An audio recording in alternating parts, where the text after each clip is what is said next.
Assalamualaikum warahmatullahi wabarakatuh. Selamat siang ibu-ibu semuanya.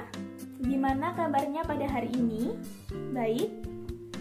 Oke, sebelum kita masuk ke materi, izinkan saya untuk memperkenalkan diri terlebih dahulu. Perkenalkan, nama saya Alisa Kodrunada, mahasiswi Prodi Gizi Universitas Islam Negeri Wali Songo Semarang. Nah, pada kesempatan kali ini, saya akan sedikit menjelaskan tentang pentingnya 1000 HPK atau 1000 hari pertama kehidupan.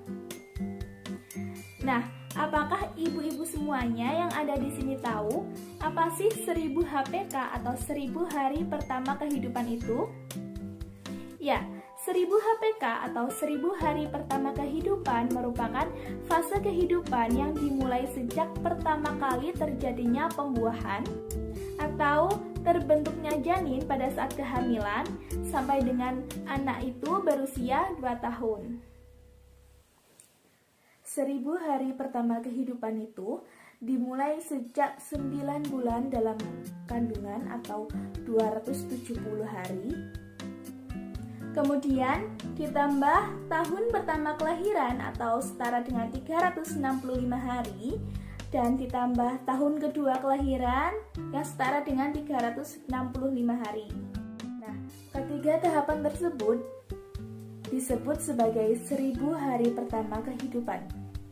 Lalu, apakah 1000 HPK atau 1000 hari pertama kehidupan itu penting?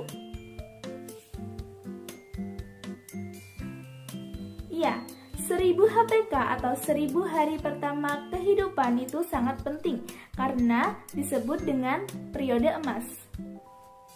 Disebut periode emas karena pada saat itu terjadi pertumbuhan otak yang sangat besar yang mendukung proses pertumbuhan anak dengan sempurna.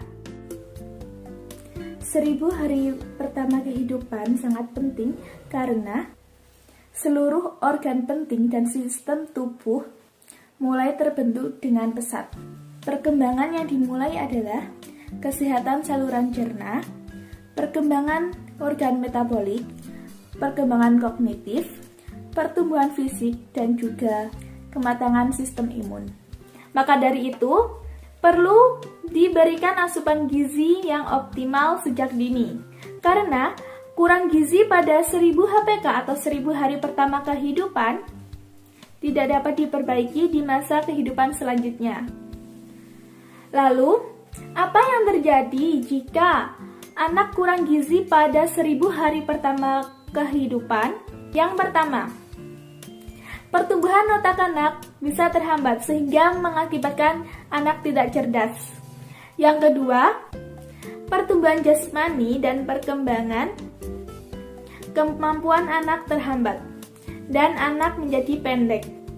Yang ketiga, anak menjadi lemah dan mudah sakit. Yang keempat, ketika anak sudah memasuki usia sekolah, anak akan sulit untuk menerima pelajaran saat ia bersekolah.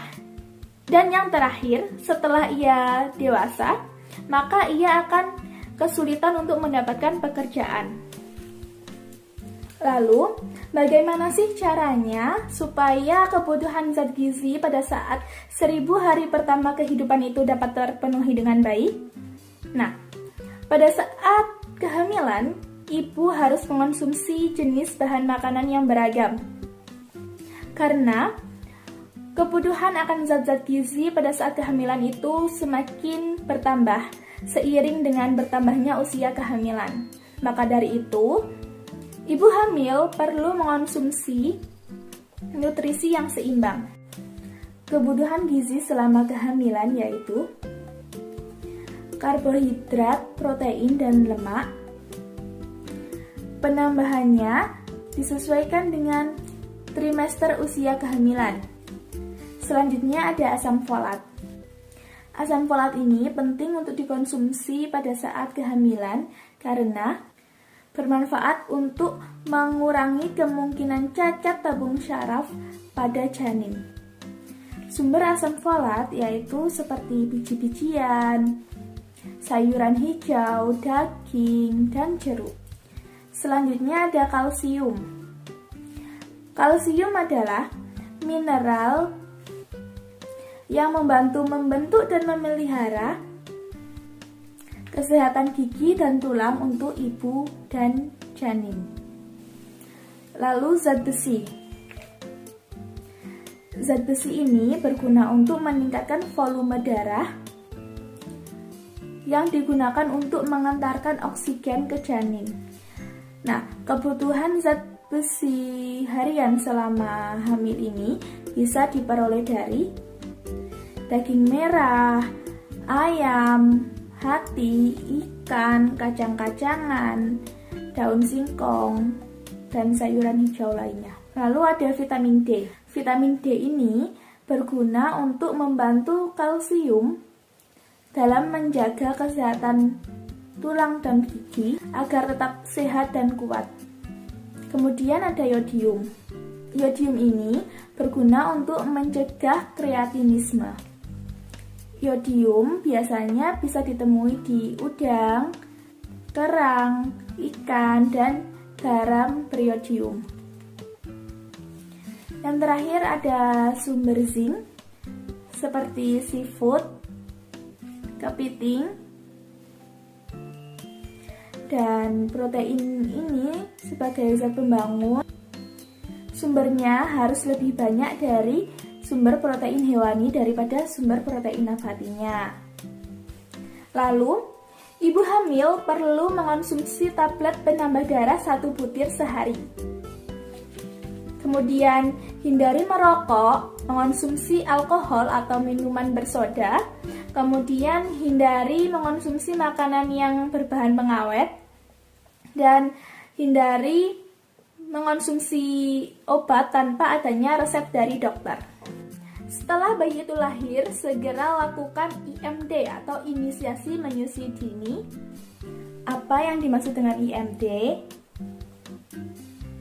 IMD adalah memberikan kesempatan kepada bayi untuk memulai menyusu kepada ibunya sendiri segera setelah bayi itu lahir. Bagaimana sih caranya IMD itu? Yaitu dengan cara meletakkan bayi yang baru lahir di dada ibunya dan membiarkan bayi merayap dengan nalurinya sendiri mencari puting susu ibunya untuk menyusu. Lalu, berapa lama IMD itu dilakukan? IMD setidaknya dilakukan 1 jam atau lebih sampai bayi selesai menyusu. Lalu, apa sih manfaat IMD untuk bayi? Yang pertama, yaitu menurunkan angka kematian bayi akibat kedinginan karena dada ibu dapat menghangatkan bayi dengan suhu yang tepat. Yang kedua, bayi mendapatkan kolostrum yang kaya akan antibodi yang penting untuk perkembangan usus dan ketahanan bayi terhadap infeksi. ASI kolostrum sendiri itu diproduksi pada hari pertama sampai hari ketiga setelah melahirkan. Dan warna ASI kolostrum ini berwarna kuning keemasan atau jingga. Manfaat IMD selanjutnya yaitu bayi akan terhindar dari bakteri meskipun tidak langsung dibersihkan atau dikasih kain pelapis, karena bayi sudah memiliki zat kekebalan yang diperoleh dari ASI tersebut. Lalu, apa sih manfaat IMD untuk ibu? Yang pertama, ibu dan bayi menjadi lebih tenang. Kemudian, terbentuknya jalinan kasih sayang antara ibu dengan bayi akan semakin erat. Kemudian, sentuhan, jilatan, usapan pada puting susu ibu akan merangsang pengeluaran air susu ibu. Manfaat IMD untuk ibu selanjutnya yaitu membantu kontraksi rahim, mengurangi resiko pendarahan, dan mempercepat pelepasan plasenta. Berikan ASI eksklusif sejak bayi itu berusia 0 sampai 6 bulan. Kemudian, apa sih yang dimaksud dengan ASI eksklusif itu? ASI eksklusif adalah bayi diberikan ASI saja tanpa tambahan cairan apapun seperti susu formula, jeruk, madu, air mineral, teh, dan juga tanpa tambahan makanan apapun seperti pisang, jeruk, bubur nasi, nasi tim, biskuit, dan lain sebagainya, kecuali vitamin dan mineral yang telah disarankan oleh dokter. Kandungan ASI antara lain yaitu sel darah putih, zat kekebalan, enzim pencernaan, hormon, dan protein yang sangat cocok untuk memenuhi kebutuhan hingga bayi berusia 6 bulan. ASI mengandung karbohidrat, protein, lemak, multivitamin, air, kartinin, dan mineral secara lengkap yang sangat cocok dan mudah diserap secara sempurna, dan juga sama sekali tidak mengganggu fungsi ginjal bayi yang sedang dalam tahap pertumbuhan. Komposisi ASI juga dipengaruhi oleh stadium laktasi, ras, keadaan nutrisi ibu, dan juga diet yang dijalankan oleh ibu. ASI atau air susu ibu itu dihasilkan oleh kelenjar payudara melalui proses laktasi. Pemberian ASI atau air susu ibu ini perlu karena memberikan banyak manfaat kepada bayi, diantaranya yaitu dapat memberikan kehidupan yang baik dalam pertumbuhan maupun perkembangan bayi.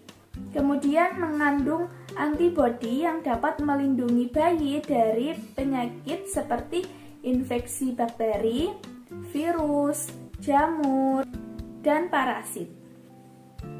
ASI juga mengandung komposisi yang tepat karena diciptakan untuk memenuhi kebutuhan bayi, meningkatkan kecerdasan bayi, dan juga terhindar dari alergi yang biasanya timbul ketika mengonsumsi susu formula. Selain itu juga manfaat ASI untuk bayi yaitu bayi bisa merasakan kasih sayang ibu secara langsung pada saat menyusui, dan ketika sudah beranjak dewasa akan mengurangi resiko untuk terkena penyakit seperti kolesterol, overweight, obesitas, dan diabetes mellitus tipe 2. Bayi yang tidak diberikan ASI eksklusif atau air susu ibu secara eksklusif itu bisa rentan terkena penyakit kronis seperti jantung, hipertensi, diabetes mellitus pada saat ia telah dewasa, dan dapat menderita kekurangan gizi serta mengalami obesitas. Lalu, apa saja sih manfaat pemberian ASI eksklusif bagi ibu? Di antaranya sebagai alat kontrasepsi alami pada saat ibu menyusui dan sebelum menstruasi. Kemudian dapat menjaga kesehatan ibu dengan cara mengurangi resiko terkena kanker payudara, dan juga membantu ibu untuk menjalin ikatan batin kepada anaknya. Pemberian ASI juga dapat membantu mengurangi pengeluaran keluarga karena tidak perlu membeli susu formula yang harganya lumayan mahal. Perlu ibu ketahui dan ibu ingat bahwa bayi yang baru lahir itu memiliki ukuran lambung yang sangat kecil, sehingga pada usia tersebut, usia 0-6 bulan itu, ibu diharapkan tidak usah memberikan MPASI, baik itu dalam bentuk makanan maupun minuman. Bahkan hanya memberikan air putih saja tidak dianjurkan. Jadi pada usia 0-6 bulan, ibu hanya dianjurkan untuk memberikan ASI eksklusif saja. Nah, ASI eksklusif ini sudah bisa memenuhi kebutuhan gizi anak dengan sempurna pada usia 0-6 bulan. Jadi ibu tidak perlu khawatir akan kecukupan zat gizinya. Setelah bayi berusia 6 bulan sampai 2 tahun, terus berikan ASI dengan tambahan MPASI atau makanan pendamping air susu ibu. Kemudian, bawa bayi ke posyandu untuk melakukan penimbangan guna memantau tumbuh kembangnya. Dan yang terakhir, berikan kapsul vitamin A serta lakukan imunisasi rutin sesuai dengan jadwal. Edukasi ini sangat penting untuk dilakukan karena tumbuh kembang yang terjadi selama periode emas di 1000 hari pertama kehidupan ini merupakan fondasi awal untuk menentukan kesehatan dan kecerdasan anak di masa yang akan datang. Maka dari itu, perlu kesadaran sejak dini untuk memenuhi kebutuhan dan asupan nutrisi anak sejak 1000 hari pertama kehidupan. Baik, itu saja yang dapat saya sampaikan. Semoga materi ini bermanfaat dan terima kasih. Wassalamualaikum warahmatullahi wabarakatuh.